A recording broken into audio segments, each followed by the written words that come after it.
jërëjëf jërë ngeen jëf ci déglu bi nga xam ni moom ngeen di déglu RFM 94.0 la radio de toute l'actualité ñu ngi ci mercredi 20 février 2019 9h20 moom moo jot ci studio Awa Mbaye immeuble Aladji Elimane Ndour rue 15 angle Corniche ma ànd ak sama ñaari gaañ yi l'équipe type de xalaas pour émission bu mag boobu baan noo def.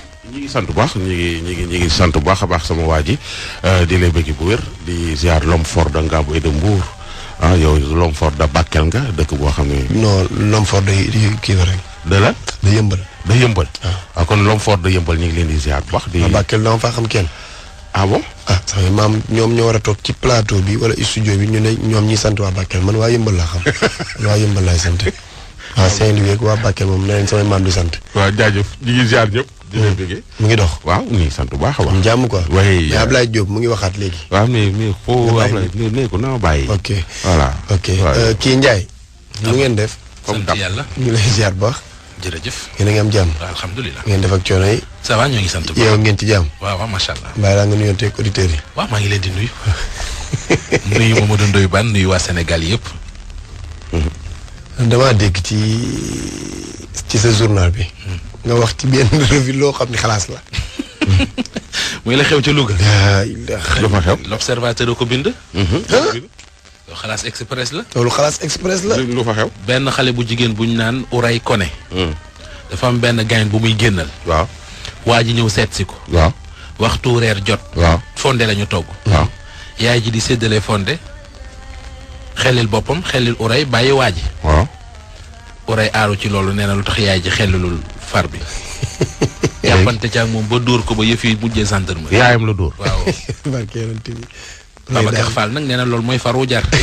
waaw wax na dëgg na farwa jar na nag. looloo xew Louga. ah. waaw. xalaas express ma dolli la beneen. waaw. autoroute Ila Touba gii. dañ koo tabax ba mu rafet. def fay duus ba pare tëj ko. dafay duus. ba pare tëj ko. waaw duus yaa pareegul rek. ah déet. duuse kay waroon a jiitu tali ba. waaw duus yaa pareegul. imagine toi nga nekk diggante bi soxla tuur ndox nooy def. waaw duus yaa te pareegul. xam nga ñu baal ma ci kàddu gi mais di dawal ba pare di muutale munta ànd. surtout boo yoree automatique. dama nga ba muñ ko vitesse rek. ba yokkoo doo ko yëg. boo bëggee tuur ndox war nga mën a dugg ci toilette di tuur ndox. daal di discipliner les organes il faut discipliner non les au-delà organes. de ça c'est des besoins naturels. waaw c'est naturel autoroute mais Ila Touba bi mu paree ba ñu ubbi ko. waaw. duusee lañ ca waroon a teg. waaw duus ya nga pareegul. jiitu sam pax ba pare sa ginnaaw di féete sa ginnaaw nekk dama ci ni biti. duus ya pareegul kenn sant ko. ah duus ya pareegul. ami duusee waroon a jiitu tali bi. dama ni duus ya pareegul. nañu ubbi duusu autoroute bi. waaw. qu'est-ce point. duus yi daal ndax nañ càkkuteef ñëw chauffeur si ñëw seet si ñu. wala wax dëgg ñu li leen metti. wala dëgg du sama doléance de. ñu wax ko waaw chauffeur si ñoo ñëw seet si ñu. ah. wax ñu li leen metti Wax ak ko. usager yi. ñoom waxuñuy lumière. Am nga ci plein waxuñu droit. péage bu seer. waaw. waxuñu tali bu xat. ñoom yooyu yëpp waxuñu ko. waaw. nee nañ googa. waaw. mais 12 mooy autoroute seen bi dañu ubbi wanag yi. wane gi. waaw waaw nañ xaar ba wane gi pare ñu ubbi ko. ay wanag. pareegul.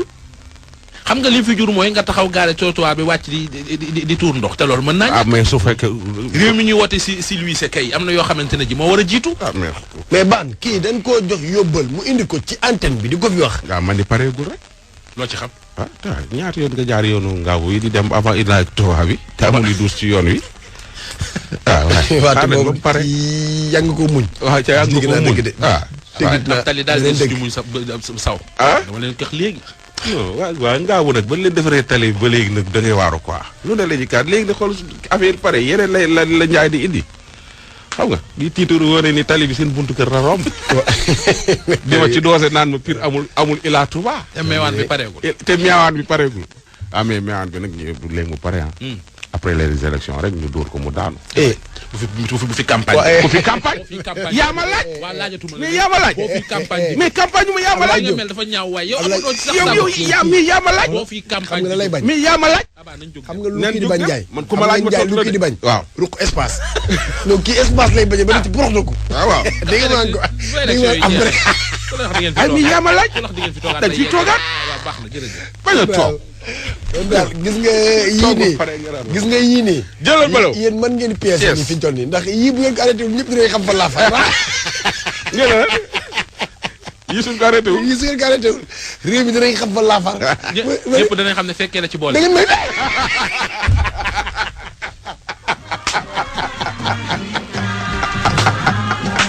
Thiès Ndiaye ñu dellu Thiès ca Cheikh Anta parce que xam nga affaire bi fi xewoon démb ba naan taximan ba dafa jël xale ba yóbbu ko ca àll ba doon ko violé xale bu jigéen ba jam ko paaka mu faatu ba papa ja wax te xale ba ma nga ca loxoy yoon xale ba ma nga ca loxoy yoon ña ngay mëne enquête ba ñu itam continuer ñu nañu suñu ay investigation Cheikh Anta dem na ca morgue ba gis na taximan ba na mu gaañoog nañ fañ ko jam ak lañ ko def yëpp mais d'après source yi ñu amagum Njaay démb la nga doon wax moo ca ne moo ca ne moom la ñu njort ni moo ca ne am na ku leen ñetteel waaw am na ku leen ñetteel wala ñu leen ñetteel ba ñeenteel leen loolu lañ njort néew ñu nag looloo am parce que papay xale bu jigéen bi moo doon wax démb tey mbokku taximan bi ñooy wax ñu jaay jekk waaw frère waaw Cheikh Anta poussé na affaire yi dem na ba ca morgue ba gis du ay jam-jamu paaka rek ba ñu waajaak maanaam daal fañ ko blessé yëpp daal. ci li famille taximan bi wax waaw ci famille taximan bi ñu wax jàpp nañ ni xale bu jigéen bu am 16 ans mënul def loolu taximan bi. am na daal lu cay ñuul. xale mu jigéen boobu de bu defee loolu booy boo ko yóbbu ko armée. waaw. voilà loolu futur soldat. voilà mu ne loolu yëpp sama xalaat bu gàtt. voilà waaw bi ñu paree loolu ba wax ak Cheikh Anta ba déglu élément yi pare gën naa pousse investigation bi wax ak ay autorité de source A. laaj leen. ni leen affaire bi ni mu demee ñu ma ñoo ngi ci enquête bi ñoo ngi ci piste bu leer suñu paree dañ leen ñu ci informé. léegi pour muy leer. waaw dafa am benn xibaar bu ñu xëyee démb bu ñu ne benn taximan dafa jël benn xale bu jigéen bu am 16 jàpp 17 ans. di am fu mu koy yóbbu dem ba ca benn lieu mu bëggoon ko violer. waaw génnee paaka. xale bu jigéen bi jàppanteeg moom. ba jël paaka bi. ba jam ko mu faatu. loolu lañu information bi ñu am démb. papay xale bu jigéen bi wax na démb bay sàkku sax ci ñu dimbale ko ci avocat bu ko taxawu doomam. tey jii nag famille taximan bi faatu. ñooy wax déglu ko waaw. waaw man maay papay xale bi. waaw xale bu góor bi ñu rey man maay papam. dama cee dégg yu bëri kenn ku nekk mu ngi may woo di ma waxee fu ne. waaw ñun ñu génne nañ ko RFM. wax ju ne dégg naa ko ci. man maa jur sama doom maa ko yar xam naa ko sa yàlla moo tax may wax. liggéey yi wàcc ñëw ci kër gi toog amul xarit amul àndoo demul dikkul. li nu def dañ ko def mais du jigéen moo ko def am na ñeneen ñu ci bokk ñu dul boom parce que dem naa ba tiim sama doom. jamat yi bëri na. ak nañ ko def gaañ ko ci kanam bañ yi noonu baat bi noonu jam ko ci xol génn ko ci biti xale bu am 16 ans mënut a jàpp xale bu am 25 ans di ko def loolu amul. mais nag atte yàlla moo gën bu nit sa ñëw nañu ci yoon nan bàyyi yoon dina ko lijjanti ba lépp leer.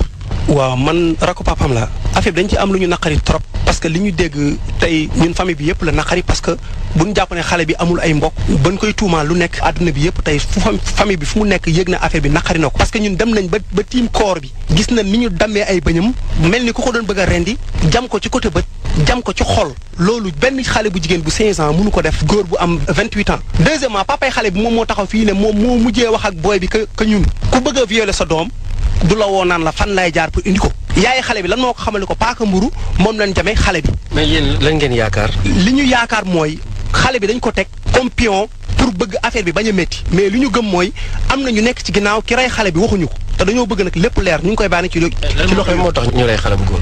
loolu ñun mënuñ ci am lu ñu leer parce que heure bi ñu wax ne lañ ko rey ba ñun heure bi ñu jot message bi guddi na ñoom plan yi ñu bëgg a teg yëpp dañ ko teg ba pare parce que ñun ñoo mujj woote 22h parce que defe naa ne nit ki boo ko fekkee mu dee nga yor téléphone ci moom war nga xool dernier appel bi nga woote papaam numéro mu ngi ci ñun ñëpp suñu numéro mu ngi ci mais defuñu benn appel ñun ñoo mujj woote gendarmerie ñu xamal ne ñun ñëw leen gendarmerie papaam lañ moo leen jot ñu ne ko ñëw leen gendarmerie noonu la affaire bi demee mais ñun ñu tiim xale bi gis ko xam nañ ne lii jigéen defu ko affaire viol bi ñuy wax nag dara amu ci parce que li tax amul mooy boo tiimee xale bu góor bi xool ni ñu ko reyee nga xam ne jigéen mënul reyee góor nii jeune fille bu am 16 ans loolu la ñu am ci suñu xool dafa naqari nag. yow Cheikh Anta gis nga affaire bi dara ji ci oto bi parce que gis nga coussin bi booy bi toog ni si dara ji mel. ci booru pare-brise bi. ci boorom pare-brise bi. table de bord bi.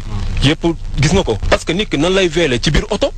dara ji léegi lan moo ko yóbbu ci biir oto bi. fi mu toog lañ ko jàpp lii dafa ñaaw. lu tax ñu wax ci xalaas. dugg ci wax ci dañ leen a dégg ñoom ñu wax. comme ñoom wax nañu ñun xamuñu ñu ay dugg ci média di wax. li tax ñu wax li mu wax xale bi xamul vee la liggéey la xam kon lii ñu tumaal xale bi dara amu ci. gis nga da nga ko tëral si suuf mu dëpp d'abord léegi direction oto bi tableau de bord bi lan moo fa yóbbu dara ji. loke bi nga xamante ni moo nekk ci porte bi nga xamante ni moom fi lay wàccee lan moo taxal foofu dara ji. te gisal nga sa bopp Cheikh Anta kon tey jii am na loo xamante ni il faut que leer ci bopp askan bi xale bi xamul veele suñ ko jëlee ñu ne ñoom dañ ko fay 500 francs ñu waxaale ba 600 bu résidence la jot ba kër Baara c'est impossible mënut a nekk taximaan yi ñu ni tuumal te du taximaan 500 francs bi muy wax taximaan boo jël ne ko kaay yóbbu ma ak kalandoo du taximan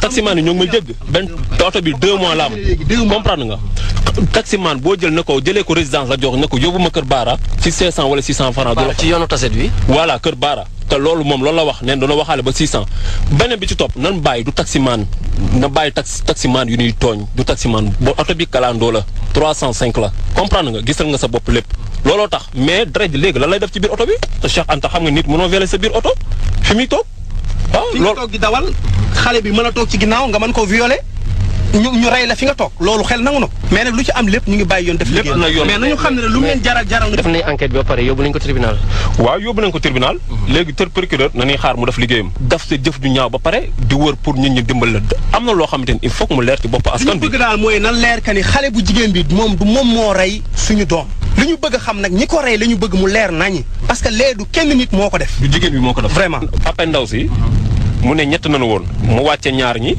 bàyyi kenn ki mais defe naa ñetti nit yu bokk kër gi ñu jógee bokk dëkk bi ñu jógee ñëw ci ak xew xamuñu fu ñu jëm ñaar ñi wàcc ci yoon bi kenn ki des fa mais loolu xel nangu ko kon wala xale bu jigéen bi moom dafa xam fi mu doon dem ba tax moom mu nangoo wàcc ñaar ñooñu loolu dafa luus tamit waxante dëgg aussi dafa luus loolu moom yéenwul maanaam na ci nit ñi xalaat ñoo ngi ñaan nag yàlla mi mën a leeral yàlla na leeral li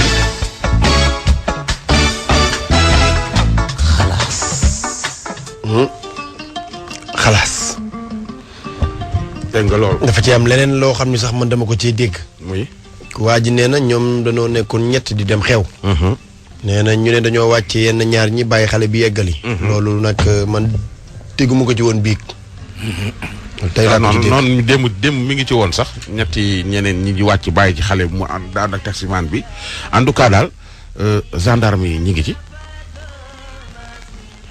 ñoom procureur ak famille boobu ñëpp ñi ngi ci xam naa ni fii ki fan mbir mi dina leer ñu ngi koy topp mais la Njaay waxoon naan am na ñetteel wala ñeenteel ah non neexut a weddi. troisième larron boobu mu doon wax. ñu ngi ko ciy njort ma nga ca parce que nee neen daal Cheikh Anta dem na ba ca morgue ba gis koor bi na koor ba mel nee nañ xale bi munul loolu donc am na leneen lu ci ne lu ñuy nëbb lu sotteegul waaw xam naa nag fii ak ngoon wala suba wala ginnaaw suba dina sotti si sottee rek ñu sottil ko auditeurs yi ñu déglu ko. waaw ñu bàyyi enquête bi mu doxal. waaw mais gis nga phénomène boobu noonu. waxuñu dawalkatu clando bi comme ay mbokkam nee nañu yorul taxi clando la yor. waxuñu ne loolu la def. mais gis nga phénomène boobu baan di wax. bari na lu muy xew ci réew mi. waaw bari na gis nga femme bi ngay dégg. dafa dégg li jàll démb muy histoire bi ñuy wax tax mu gisee mu jokkoo ak baan. wax ko moom it lu mel noonu da koo naroon a dund. yàlla def mu mucc ci la ko sauvé. waaw expliqué na ko. pour nga xam juste rek ne phénomène bu jógu fi déglul femme bi. jeudi passé dama doon dem kër ma Samba Gueye benn takk sama benn tournée doon takk jabar dafa takk génn kër toxu fa man daal ma jël taxi bi ma ne ko moom fii man de xaw ma kër ma Samba Gueye waaye daal sama tournée bi nee na boo ñëwee ci guy gi rek boo fa wàcc nga taxaw fa ñu génn jël la mun ma xanaa miinu ma ne ko xaw ma fa de mun ma xam naa fa man kaa kon sant yàlla ñuy dem di dem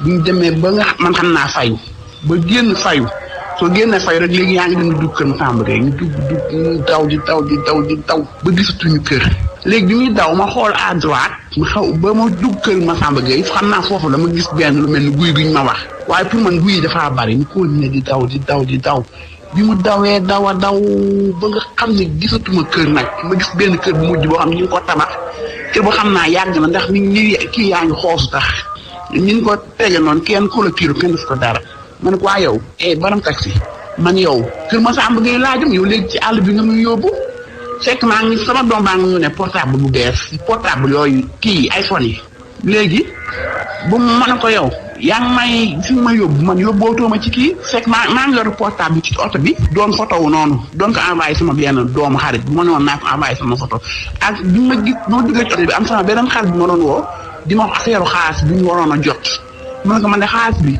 récupéré bu ma ko waaye yow dama nga récupéré sa bos ñi may waxtaan noonu daal ci taxi bi xam naa nag looloo tax mu ni kii naa dem agressé ji ko léegi bi ñu demee dem ba nga xam ne kiiwatuñ ma ne ko yow fii nga may wàcce man fii nga may yóbbootoo ma ci kër léegi ci àll bi nga may yóbbu rek mu fonte daal di taxaw lu mel ni paaka yu ndaw yu weex yooyu man tam ma ànd ak sama confiance bu muy wàcc ci portière maa ngi nekk man ci droite bi ne ma tijji sama portière rek yàlla may ma fit rek yow loo ma naral fii mu ne xam nga lu ma nar xaaral ma ñëw lay la yàlla mi dara xam ne tëwu ko rek benn waay jóg xam naa ci tool la jóge ak jagartaam waa ji ñëw rek seen ñu rek kii bi noonu waa ji daal di gaare daal ne ko waa yow ñu ma sant soxna si lan la ma ne ko man de kii Kër Masamba Gueye laa ko mooy yóbbu ni ci àll bi te boobu ay 13h et quelque moo jot presque 2h mooy naaj bi tàng ci gisatoo kenn pour dox àll bi ay salaan rek laa doon gis mujj gi ma ne ko da ngaa yóbbu pour sànq ma waa ji rek ñëw menacé ko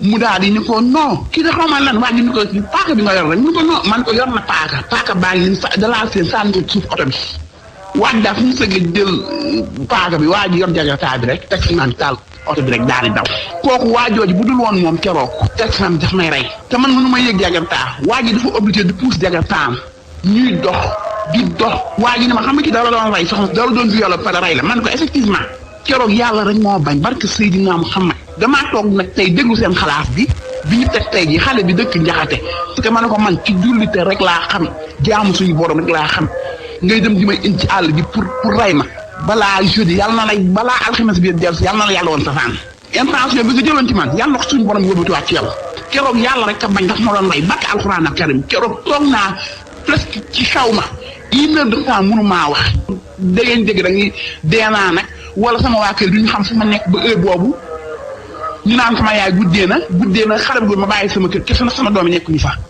ñu naan neer bi guddee na fekk na rey na ma kenn xam si ma rey ci àll bi. taximaan yi man damaa waas Thiès moom léegi vraiment moom li fi xew moom kenn xamul lan la man léegi dama ragal a dugg tax taxi pour dara.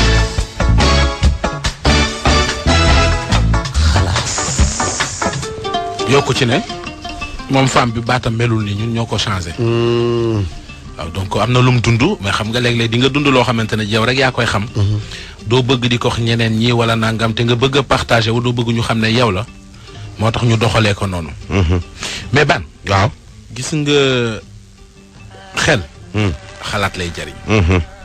yenn heure yi. boo arrêté taxi. li ngay njëkk a xool mooy kiy dawal taxi bi comportement yiw day feeñ ci kanam di. très bien xanaa xamoo am na ci surtout xale jigéen ñoo xam ne duñ dugg taxi bu màgget. waaw fanaan faa leen gënal taxi bu màgget di leen yóbbu. muy benn ñaareel ba mooy boo arrêté taxi waa ji koy dawal fay cigarette baa mu yor cigarette ci biir baa muy tux. na la jaral fanaan fa mais bu ca dugg. ça ne veut pas dire que taximan yi tux baaxuñu de. mais comportement. moom nga njëkk a jàng ci doomu aadama. tux ci biir otom. waaw. kii tux ci biir otom. mën naa def leneen ci biir otom. mën naa def leneen nag bon ça veut tout dire. il faut que. ñuy am xelum di jàngat comportement doomu aadama. dëgg la nag nit moom kenn mënu koo xam. waaye ñaaw njoxtu dafa baax. barki démb rek benn femme benn nee na kéwél su bëggee doonum sànd day foog. day foog de waaw. kéwél bu ndaw bu bëggee doon ponkali kéwél. day ñaaw njortu. ñaaw njort fu mu xalaat ne fee gaynde nga fa wala segg mu teggi ko. mu teggi waaw gisoo suy dox sax day du xel mi du dal. mu am démb rek benn barki démb benn femme génne na ci benn banque retiré benn xaalis arrêté taxi dugg ci ñu woo ko téléphone mu naan ci taxi bi retiré naa xaalis baa ngi nii ma yor. taximaan ba jaar ak moom autoroute à péage dugg ak moom mbooy gi. jël xaalis ba. waaw assommé ko jël xaalis ba seey. barki démb fii. c'est que tamit ñoom bu ñuy wax il faut que ñu xam ne ñi leen rax ñi bokkul ci taximaan yi tey def loolu ñooñ la ñuy wax waaye taximaan yi baax yi ñi ngay baax ba tey. man loolu gis nga man du ma nangu ñuy critiquer ñi bon ma cay boole sama bopp. waaw kay. bu ñu ne taximaan yi daa sikk ku ci wax rek da ngaa gis sa bopp. waaw ku ci mer waay. te buñ ne animateurs yi moom kenn baaxu ci man damay toog naan ma ñun gisal lii rek xam nga ñun duñu wax kenn baaxu ci dañ naan am na ci ñu bon. si am na ci ñu bon ci lépp nag. fexe la bokk ci ñu baax ci lépp nag. Dream Skin. waaw lu mu def. produit Uniparco la di sponsor ci xalaas ñu leen di remercier bu baax a baax ci kóolute gi. ñu yor yu baax andil ko waa Sénégal surtout jigéen ñi nga xamante ne ji dañuy bëgg am teint bu baax teint bu jaar yoon. Dream Skin di produit boo gamme de produit boo xam ne dañu ko enrichir en vitamine E lépp loo soxla ci gamme bi am na ci. doore ko ci savon bi gel de douche bi doore ko am na aussi tamit ci lait de corps bi ak ci huile beeg yëpp daal ci gàttal lépp lay matal imperfection yi da koy corriger sa yaram du am tache boole ci également dafay maanaam daf lay jox peau boo xamante ne ji foo taxaw ñu xoolaat la. le Sakanal magasin sponsor ci xalaas indil ñu carte prépayée yi nga xamante ne ji 25000 la commencé ba loo am carte prépayée yooyu moom mooy yombal sa maanaam sa ay ravitaillement yooyu commandé bu la neexee aussi mën nga jaar ci site bi www.sakanal.sn ngir mën ci am gërëm également waa kër Serigne Touba Fall et frère ñu indi de luxe yi indi déodorant de luxe yi indi également parfum de chambre yi Infinix gaamu téléphone la ñëw ànd ak xalaas gaamu téléphone bii nga xam ne mooy Infinix Hot 6X mais également Infinix Smart 2 HD ñi ngi leen di remercier bu baax a baax huile ñaani également ñoo ngi leen di remercier bu baax a baax gërëm également waa Chips Cracks Sens di marque de référence boo xam ne ay produits électroniques ak i complémentaires accessoires la ñu indil Sens SENS bu ko kenn jaawale ndax toppandoo yeeg imitation yi dafa bari mais ñoom dañoo ñëw di def lu doy waar ci wàllu électronique ak électroménager garantie 12 mois seeni produits dañ la koy garantil Aba comptoir commercial de plomberie du Sénégal ñoom également ci sponsoru xalaas la ñu bokk Ababacar. Aïcha Ndiaye ñu ngi lay kontaanee bu baax di wax ni tamit yéen ñi nga xam ni yéen a yor seen i ay produits bëgg mu gën a fës xalaas a ngi noonu ubbil leen seen i bunt di sant tey gërëm bu baax a baax Babacar Fall nga xam ne mooy déranger émission boobu nga xam ne moom la askan wi bëgg te muy xalaas nga ni kii kan nga ni mooy. Thiawakan. waaw baax na ay moom sax wax na père Thiawakan mais xamul kuy Thiawakan da koo dégg rek. kuy kooku. loolu ñun ñi yaroo RTS ñoo ko xam kooku. ku baax a yoon. xam nga man Ababacar coow bari rek waaye man xaalis RTS nañ ma ngénte heure bi fa laa waroon dem di journal ak def. xalaas dëgg la Ndiaye gis nga Ndiaye bu dëgg dee dëgg rek. ñun ñii ba du man rek de bari na ci man Ababacar heure bi contrôleur Dakar dem dikk la waroon doon. kan Pam Sotorak la doon liggéey. kooku la Babacar Fall. heure bi serveur la waroon doon. dama lay kon de man maa ngi doon daaj samay bank ak di daaj samay condamné jàpp sama ñàmbur. bu mag. dégg nga yow maa ngi lay wax ni yow ci yoon animateurs yi ci réew mi bari na ci ay journalistes ak ay waxkat yoo xam ni yow dañ laa war di jox àllarba parce que say fans la ñu woon yaa ngi doon booy ñu nekkoon booy ñun ñëpp nekkoon mais dañ la daan bàyyi xel de. génneel foofu Camara. fa baaxul. way ko pugal des ko way ci Camara génnal foofu. maa ngi jégalu Ndiaye. fii nga fi génn weex fi tàll. Ndiaye maa ngi Ndiaye dañ koo mu. Ndiaye nee naa la maa ngi jégalu de. déet dugg naa ci génn naa ci nag day yomb. day yomb doo amee noonu.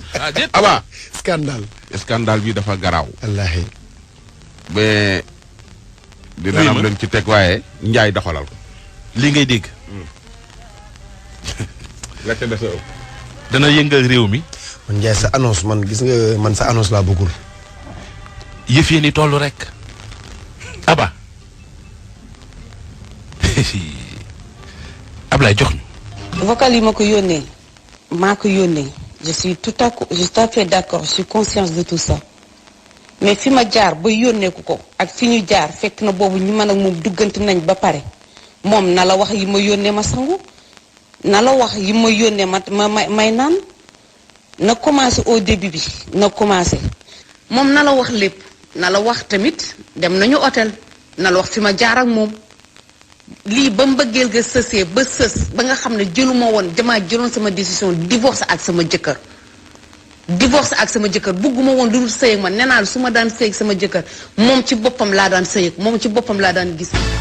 auditeur jooy na ndax xalaas auditeur mel na nit porté nañu plainte ndax xalaas nit jël na dem ci sëriñ mu jox koy tissu mu ñëw jox ñu ko pour ñu sol ko pour noppi pour feebar du ñu jugati lépp dund nañ ko ci xalaas. mais bul fàtte ni waa ji tamit wax na de. mooy li ma la wax histoire bi ci boppam laa wax mais Aba bii bu ñu ko tegee suba bii. est-ce que dinañ ko teg. waa xëy na peut-être ñoom Sénégal ak ñooñu teel cee wax. waaye bii de xam nga lan mooy problème bi. ban jigéen ñi nekk bitim réew. waaw dama leen a yàgg avertir. waaye lu ma wax rek. ñu ne Ndoye Bane day meew rek. waxi politicien la Ndoye Bane yi nee naa leen sama wax jalu muus la. bul wàqi soo wàqee gis loo war te gis. dañ leen di avertir ndaw si di wax bitim réew la nekk mais. bàyyi ko foofu waaw non dama bëgg a xam rek li tax ñu naan. dina wala ñu jox la ko yow it bu la neexee de. waaw benn mooy nit ñooñu nitu gaa yooyu nga xam dañuy dem. di jàngal waa. wuy ma seen diineeg yooyu. boo bëggee ñu jox la ko de. man kay balaa ngeen ma ko jox ci suuf xanaa da ngeen ma ko jox ci suuf balaa ngeen ma ko jox ci kaw xanaa da ngeen ma ko jox ci suuf. waa ji ñu xool allo présidence ban. Ndiaye ñi gars yi dañ la mere de. de dañuy xool bu fi xajee. waaw dama leen di bëgg a xamal jox benn indice bu ndaw rek. waa ji ay nitu diine daal loolu lay incarné. xam nga suñu demee bitim réew dañuy bëgg ay jigéen yoo xam dañuy bëgg ku leen jàngal seen diine. ay góor yoo xam dañuy bëgg ku leen jàngal seen diine jàngal ko seen doom ndaw si nag gis waa ji yóbbu ko këram pour mu jàngal ko diineem amoo njabootam ndaw si nag jëkkër tubaab déggoo li waa ji wax de. Ablaye génnewaatal ma ko parce que bari na ñu may laaj ñeneen ma dañoo comprendre lul génnewaatal. non li femme bi wax kay. déglu femme bi. vocal yi ma ko yónnee maa ko yónnee je suis tout à fait d'accord je suis consciente de tout ça mais fi ma jaar ba yónneeku ko ak fi ñu jaar fekk na boobu ñu mën ak moom duggante nañ ba pare moom na la wax yi ma yónnee ma sangu na la wax yi ma yónnee ma may naan na commencé au début bi na commencé moom na la wax lépp na la wax tamit dem nañu hôtel na la wax fi ma jaar ak moom lii ba mbëggeel ga sësee ba sës ba nga xam ne jëluma woon damaa jëloon sama décision divorce ak sama jëkkër bugguma woon lu dul sëy ak man nee naa su ma daan sëy ak sama jëkkër moom ci boppam laa daan sëy ak moom ci boppam laa daan gis.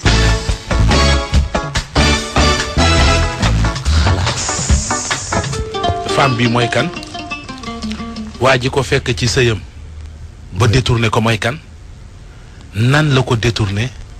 jëkkër ji ci boppam nan la toogee di xool jabaram di ko rëcc ciy loxom ana lu kalaateel dil bi suba lay leer. man suba damay campagne yi.